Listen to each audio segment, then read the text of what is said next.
Press In. Les décryptages de l'actualité vus par iWeb. L'information pour vous et avec vous en toute objectivité et impartialité. Paul Kagame, président rwandais, dans ses œuvres lors de sa visite au Bénin, il a fait une déclaration dans laquelle il a une fois de plus déclaré, dit plutôt que il n'est pas auteur ou les principal financiers de la rébellion du 1-23 qui écume les richesses de la République démocratique du Congo, et il accuse la République démocratique du Congo de bénéficier d'une partie de la terre du Rwanda cédée par les colons. Nous allons discuter autour de cette question importante parce qu'on ne cesse de le dire. Les velléités expansionnistes de Paul Kagame ne font qu'augmenter du jour au lendemain. Nous allons en discuter aujourd'hui avec Madame Kandi Kisalomongo Mata. Bonjour Gilbert Ngunga. Bonjour, vous allez bien? Bien, merci. Toi aussi? Très bien, il fait grâce. Bonjour à nos fidèles auditeurs, nos fidèles lecteurs ainsi qu'internautes, et bienvenue dans ce moment précis.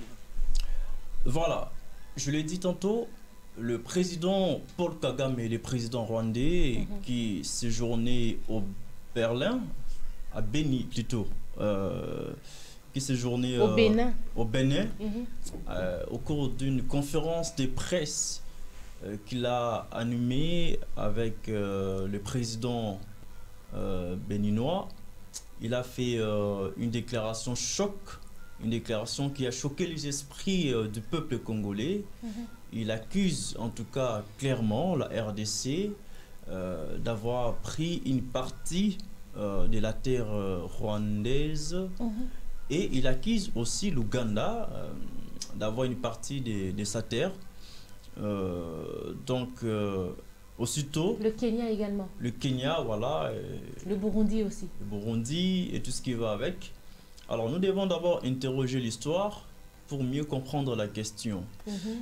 Que je sache, le Rwanda a été une ancienne colonie de l'Allemagne.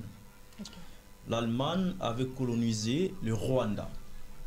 Et après la Première Guerre mondiale, on avait tous les grandes puissances, en tout cas du monde, avaient accusé l'Allemagne de tuer beaucoup, d'être l'auteur, voilà, principal de la Première Guerre mondiale. C'est alors qu'on a confisqué toutes les anciennes colonies de l'Allemagne.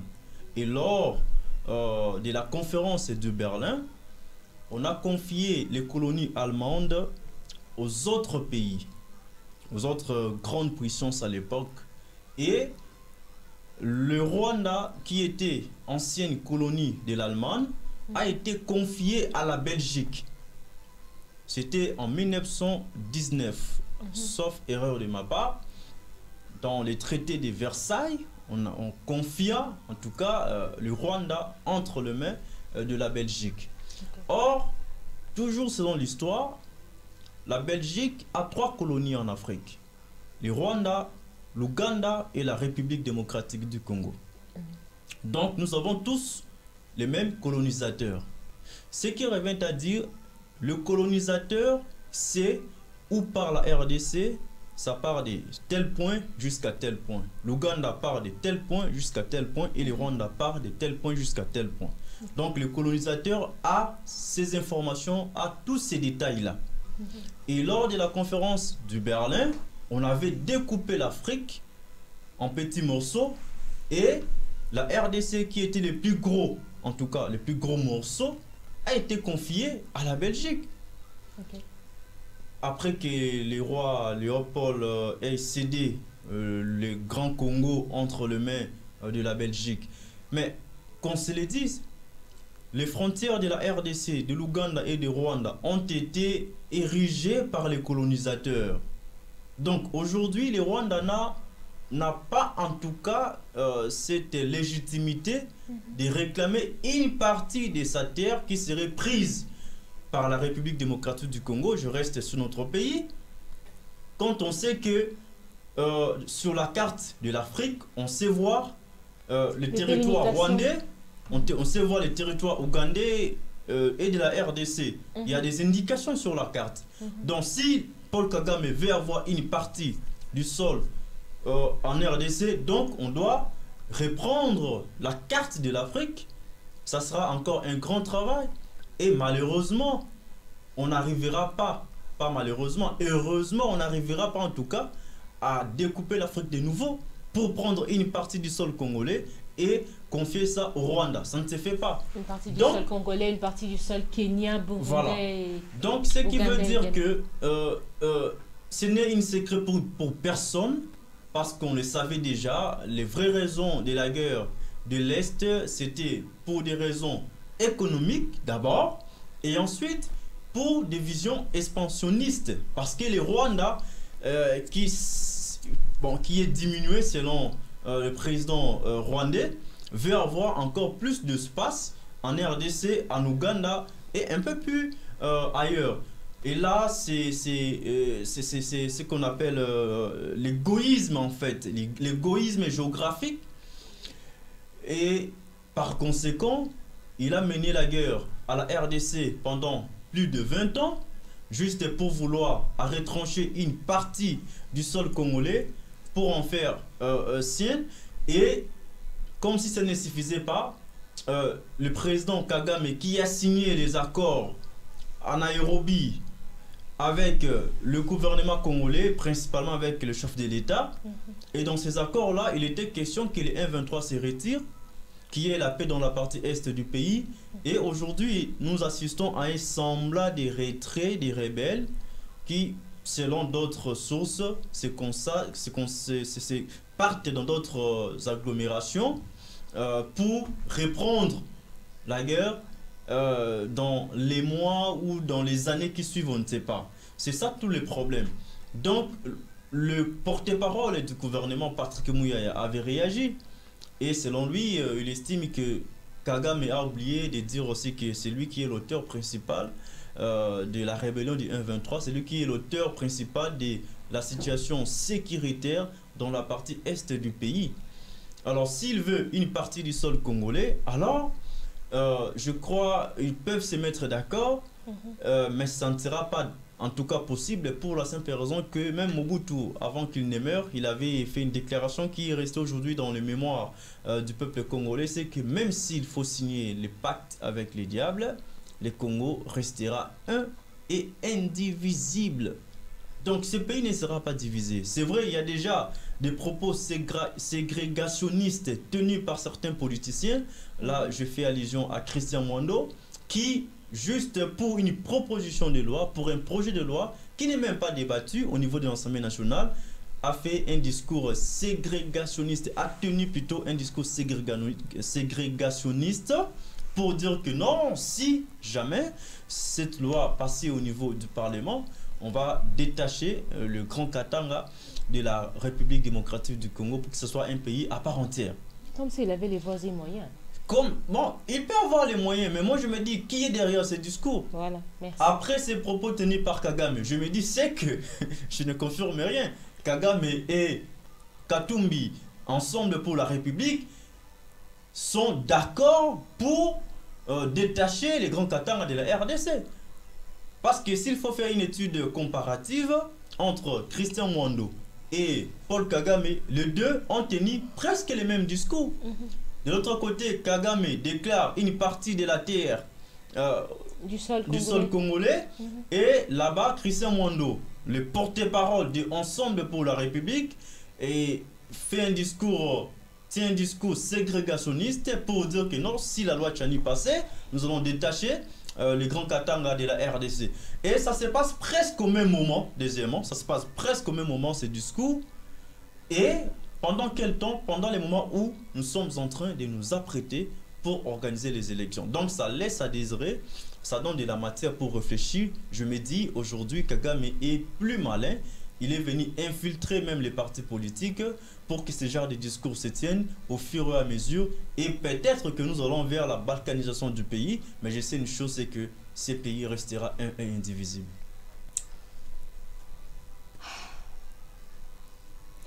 Tu sais, à chaque À chaque émission, très souvent, j'ai les mots qui coulent à flot pour analyser, pour revendiquer, pour réveiller toutes ces personnes qui nous suivent. Mais il faut dire qu'aujourd'hui, je suis vraiment à bout de souffle. Comment? Parce que pour moi, par-dessus tout ce que les gens peuvent dire, par-dessus toutes les analyses qu'on peut faire, il n'y a qu'une seule chose qui nous reste à faire, c'est la guerre.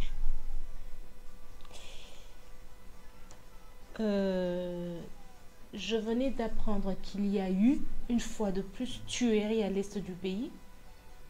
103, en Ituri, je crois. Voilà. Près de 45 personnes ont trouvé la mort. 103 personnes, en principe, oui. Et 45 hommes, le reste, voilà. Ce sont des femmes et des enfants. L'EAC continue de nous fatiguer avec cette histoire d'armée régionale, nous fatiguer en nous disant ou en nous instruisant, je ne sais pas moi, quel est le verbe qu'il faut réellement employer, à ne pas faire la guerre au M23, mais à aller au dialogue.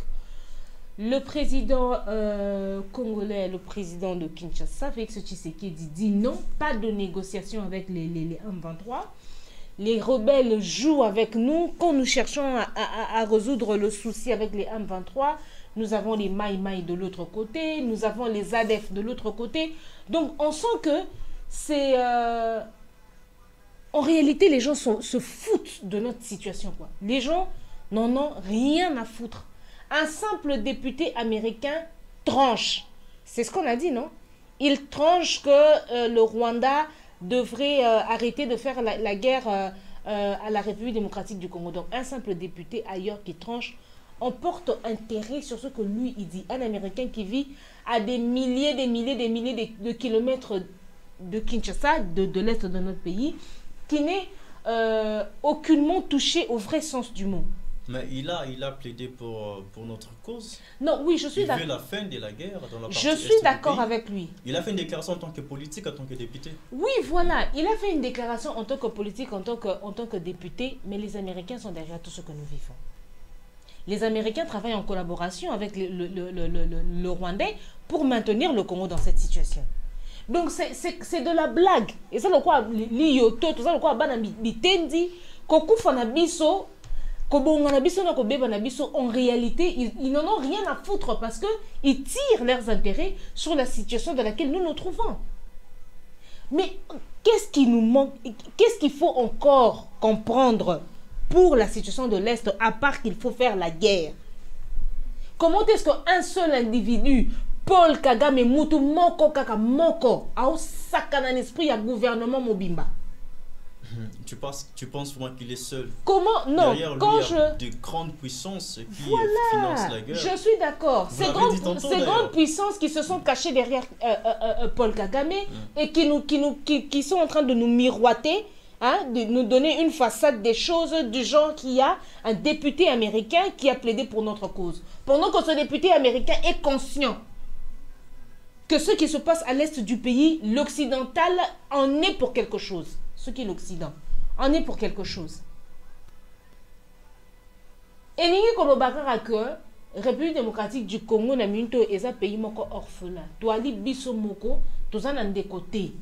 Nous avons soutenir biso pour aussi sa guerre oyote. Armée régionale wana, j'espère en tout cas, bon en fait, je ne sais même pas s'il faut espérer, je ne sais même pas quel mot il faut utiliser. Le ministre de la Défense veut avoir des éclaircissements sur le rôle de l'armée régionale à l'est de notre pays.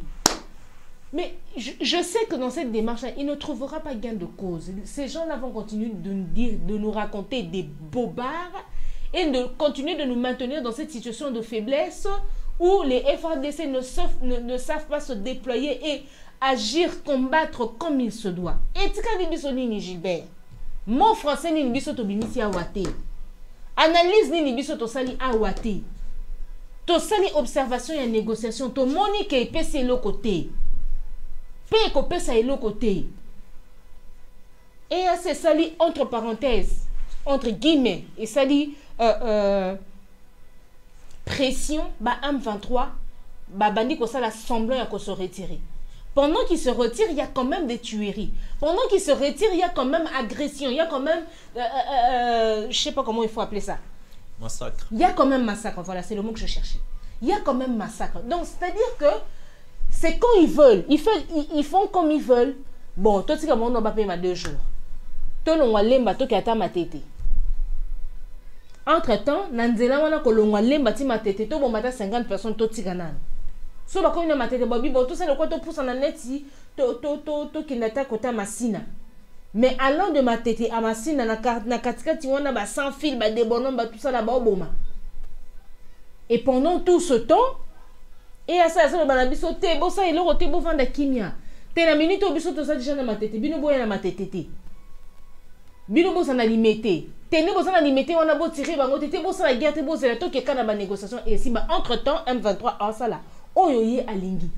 C'est comme si les gens ne sont pas en train de réaliser que quand on dit 104 morts, et ça moutou le kon la yo, et ça le kon ngana yo to vandi boye, ba koti ba kati biso mitou, ba na biso batikali, ba ya na biso batikali, ba maman na biso batikali, et puis il est qu'il normal.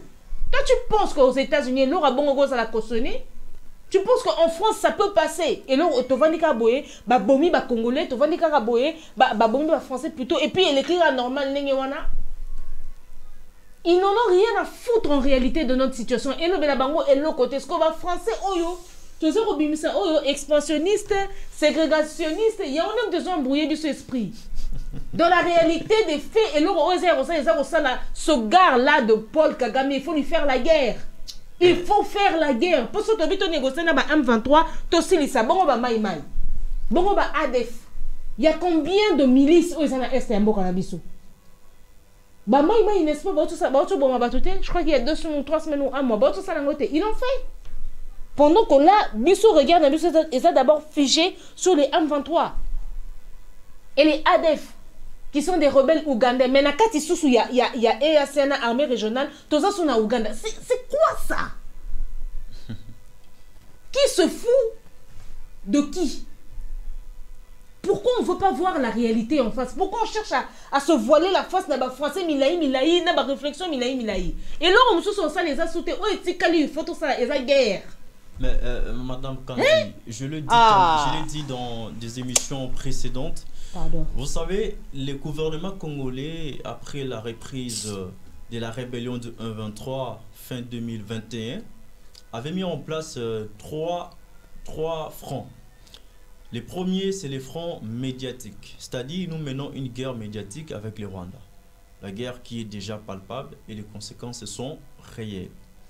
Et des deux, nous avons les fronts diplomatiques, dirigés par le ministre des Affaires étrangères, sous la direction du président de la République, qui a fait beaucoup de déplacements dans le monde pour chercher à appeler les grandes puissances et les autres pays du monde de pouvoir agir efficacement pour mettre fin à la guerre de l'Est.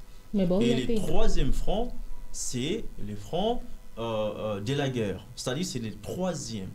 Si les deux n'ont pas payé, les deux précédents fronts n'ont pas payé, nous allons recourir à la guerre. Donc le gouvernement congolais n'a jamais exclu la possibilité de faire la guerre au Rwanda. Seulement, nous priorisons d'abord la diplomatie, ensuite une guerre médiatique, et enfin, si tout ne marche pas, nous allons recourir aux armes.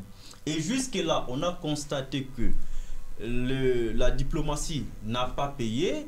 Le média, ça paye un tout petit peu parce que c'est coup sur coup. Kagame fait la déclaration, le gouvernement réagit sur le champ, coup sur coup médiatique. Et aujourd'hui, s'il faut lever l'option de mener une guerre sanguinaire contre le Rwanda, il faut d'abord que les études au préalable soient faites.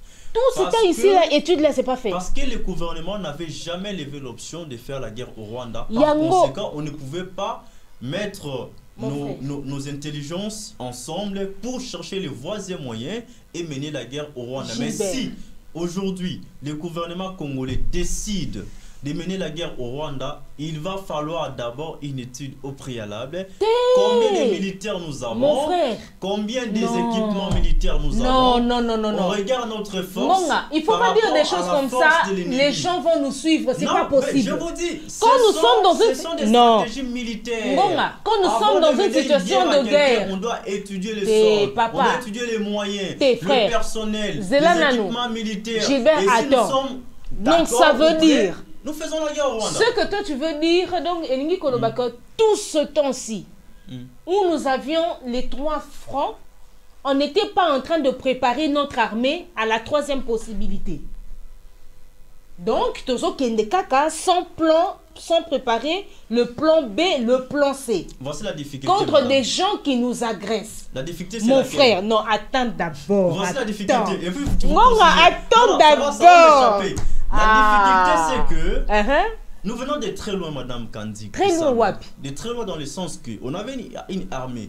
Mais une armée qui ne servait presque à rien parce que la RDC a été mise sous embargo. On ne pouvait pas acheter les armes pour combattre les Mon frère, l'embargo là, on a levé ça depuis quand? Non, mais il y a à peine 2022. À peine, mais non, combien de mois, mon frère? La guerre a pris combien pour de temps? acheter armes, que ça quitte les États-Unis, que ça quitte Chine et que ça arrive ici, il faut que ça fasse combien de mois, Nanzela? Armes là. Le temps de réformer l'armée. Le gouvernement congolais est en train de réformer l'armée. Nous sommes 8 mois, déjà, mon frère. vous avez vu les changements opérés au niveau de l'armée et de la police. Cela suppose que nous sommes en train de nous préparer conséquemment pour la guerre s'il faut. Voyez, donc on était pour la guerre. C'est ce qui nous reste à faire. On était incapable de faire la guerre au Rwanda pour la simple raison que la communauté internationale nous avait affaiblis. Elle nous avait interdit de s'acheter les armes pour combattre les ennemis. Et puis on est ça donc canaille et ça. Aujourd'hui l'embargo est élevé, oui, mais on doit prendre le temps de réformer l'armée, de réformer la police, oui, mais jusqu'à de s'acheter les armes. Frère, la question que moi je suis en train de te poser, c'est jusqu'à quand on va réformer l'armée, on va réformer la police. Kalo Nyon Soto va encore réformer Bangote. Moi nabi Soto Kufara. Tu sais, tu dois tenir le langage parce que c'est vrai que Bato Baoku Fona Goma parce qu'ils sont congolais comme nous, mais on n'est pas touché directement. C'est-à-dire que quand toi tu te mets ici, tu regardes quand on coupe en morceaux ton père et ta mère, esprit n'a eu échangé balamoko.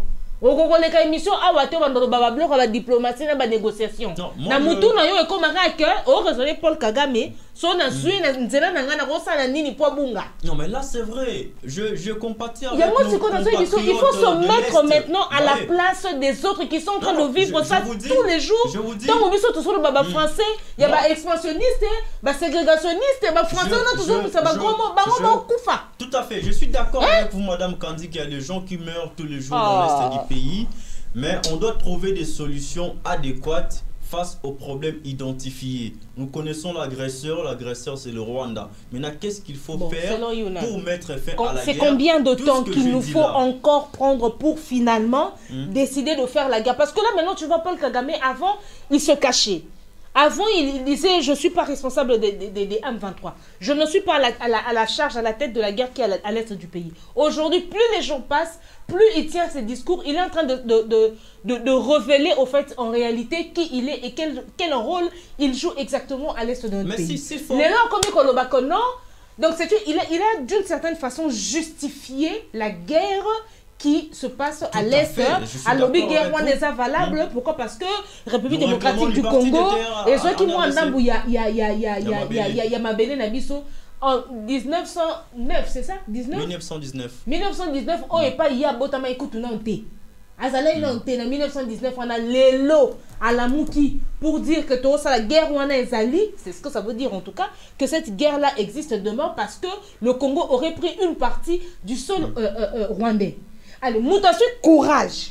Il y a aussi le discours il y a boyé. Biso côté na biso to vandara to yoka communauté EAC. Alors na biso non il faut négocier zone tampon. Ceux qui ngana za président de la République, ceux qui ngana za Félix Tshisekedi lelo n'a retiré RDC na EAC. Lelo n'a pas si ordre armée régionale Mboka na Mboka Ougandais Burundais tout Madame Kandi, on ne gère pas un pays comme on gère sa famille ou sa poche. Mon frère, le président de la République a ses conseillers, a des ministres, a des députés. Oui, mais les conseillers, les députés du ministre, du président, jusqu'à aujourd'hui, ça donnait quoi? Il peut prendre une décision qui mettra en mal la République démocratique du Congo. Voilà pourquoi quand le chef de l'État prend une décision, cette décision doit être débattue et réfléchie de manière approfondie. Est-ce que nous sommes en bien?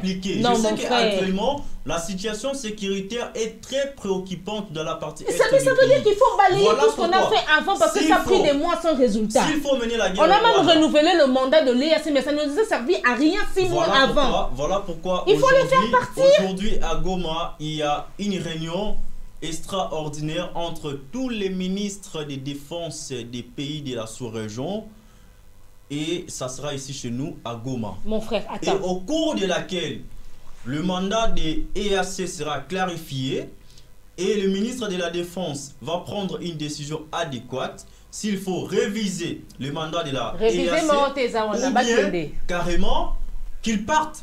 Donc la décision finira par être levée. Le temps. Gilbert Ngonga, il nous reste 5 minutes, mais attends, réfléchissons toi et moi, mon frère.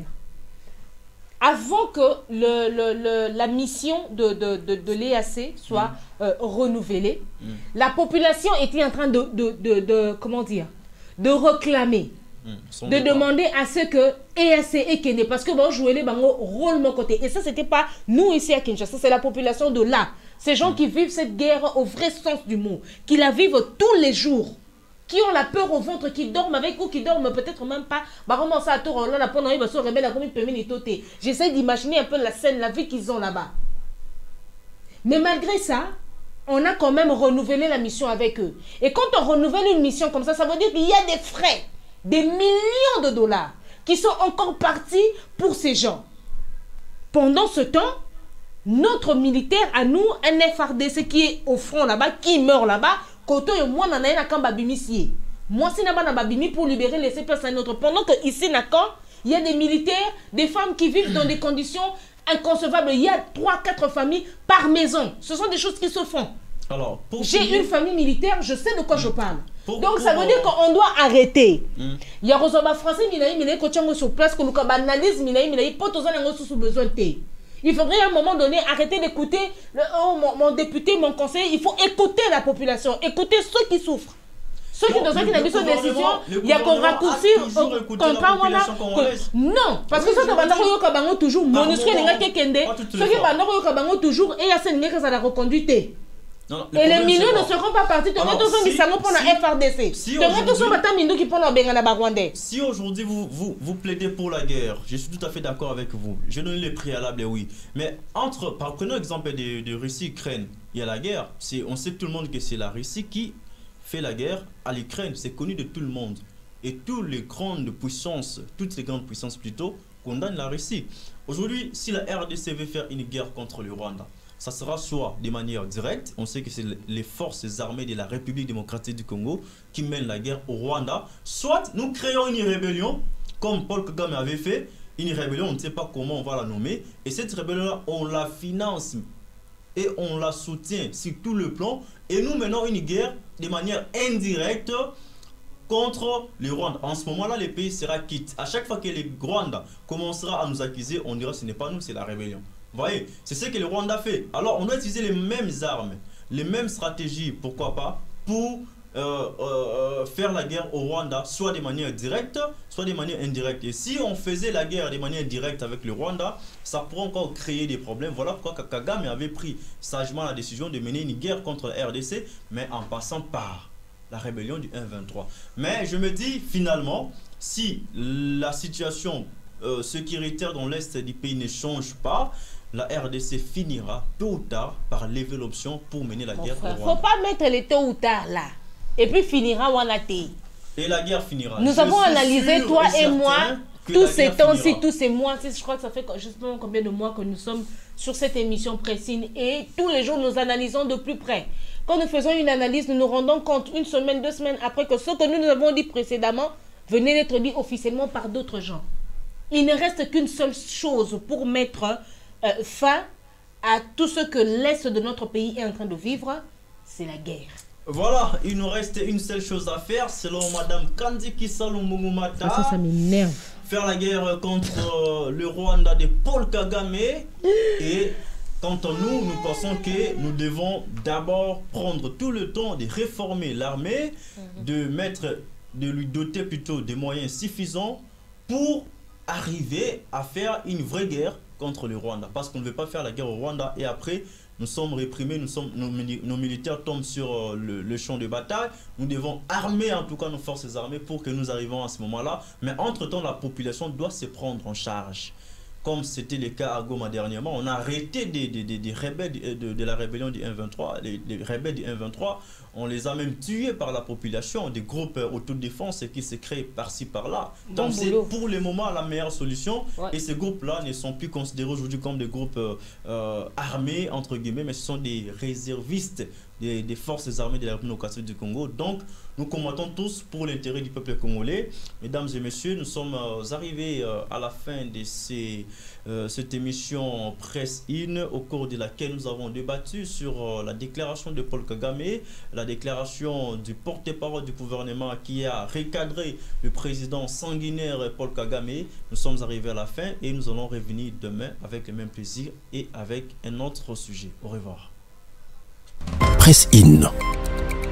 Les décryptages de l'actualité vus par iWeb. L'information pour vous et avec vous en toute objectivité et impartialité.